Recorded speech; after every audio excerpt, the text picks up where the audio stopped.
সুপ্রিয় ভিউয়ার্স ভাইরা কেমন আছেন? আশা করি ভালো আছেন। তো ভাইরা আজকে আমি আপনাদেরকে দেখাবো আপনারা কিভাবে অটোমেটেড চালানের মাধ্যমে যখন টাকা জমা দেন পাসপোর্টের, কিন্তু কোনো ক্রমে সার্ভার টাকা জমা হওয়ার পর টাকাটা কেটে নেওয়ার পর দেখা যায় যে সার্ভার ইরর। তার মানে আপনি কিন্তু কোনো চালান ফর্মটি কিন্তু ডাউনলোড করতে পারলেন না, ঠিক আছে, অথবা দেখা গেল ফোনেও কোনো এসএমএস গেল না, ঠিক আছে। তো এখানে কিন্তু অনেক চিন্তার বিষয়, ঠিক আছে, এবং জটিল জিনিস যে আপনারা কিভাবে এই জিনিসটা বের করবেন। তো বন্ধুরা আমি এই ভিডিওর মাধ্যমে আপনাকে A to Z দেখিয়ে দেবো কিভাবে আপনারা সেই চালান ফর্মটি ডাউনলোড করবেন। তো বন্ধুরা বেশি কথা বাড়াবো না, চলুন শুরু করা যাক। শুরু করার আগে ছোট্ট একটি ইন্ট্রো।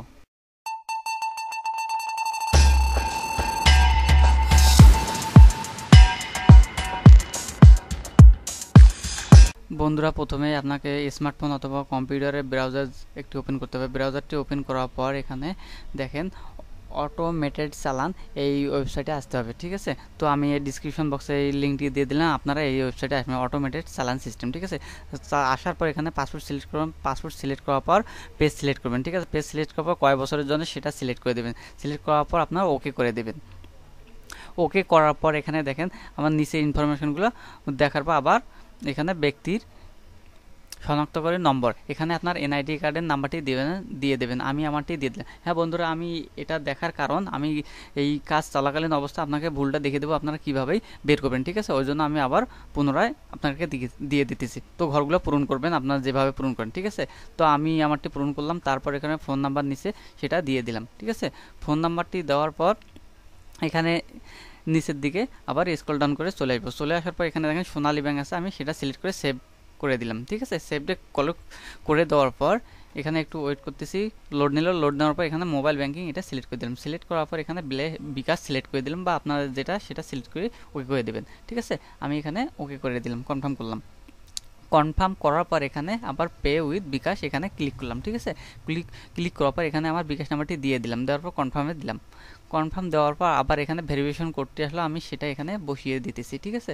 তো আপনারা আপনারটা বসিয়ে দেবেন যেভাবে আপনারা দিয়েছেন, ঠিক আছে।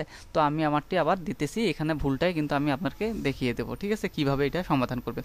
কনফার্ম করলাম, করার পর আমার বিকাশের পিনটি দিয়ে দিলাম, ঠিক আছে। দেওয়ার পর আবার কনফার্ম করলাম, ঠিক আছে।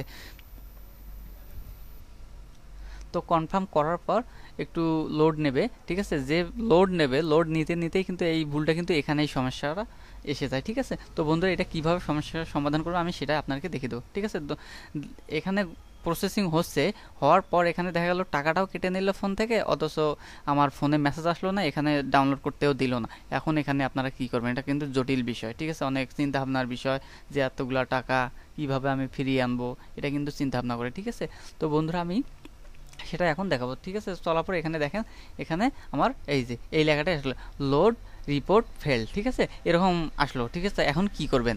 এখন অবশ্যই সরাসরি আপনারা কিছু করবেন না, সরাসরি ব্যাকে যাবেন। ব্যাকে যাওয়ার পর এখানে দেখেন ইনভয়েস নাম্বার, এটা কপি করে নেবেন, ঠিক আছে।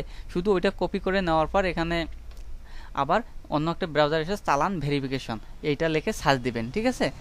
চালান ভেরিফিকেশন এই যে লিখে সার্চ দিলাম, আমি আসলো আবার অনলাইন চালান ভেরিফিকেশন এখানে ক্লিক করলাম, ঠিক আছে।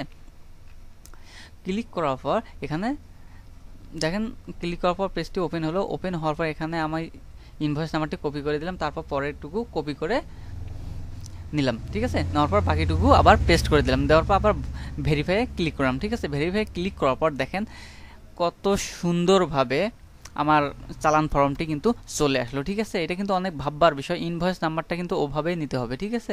তো অবশ্যই যখন ফেল দেখাবে একবার শুধু ব্যাক যাবেন। ব্যাক যাওয়ার পর এখান থেকে দেখেন আমার চালান ফর্মটি আসলো, আমি এখানে এখন ডাউনলোড করে নিতেছি, ঠিক আছে। সেভ করলাম, সেভ করার পর এখন আমি আমার আবার প্রিন্ট করতেছি, ঠিক আছে। যেহেতু আমার প্রিন্টার কানেক্ট আছে সেহেতু আমি এখানে আবার এখন প্রিন্ট করব, ঠিক আছে। তো আমার পেজ সেট আপ করা আছে, সরাসরি এখন আমি প্রিন্টে ক্লিক করব।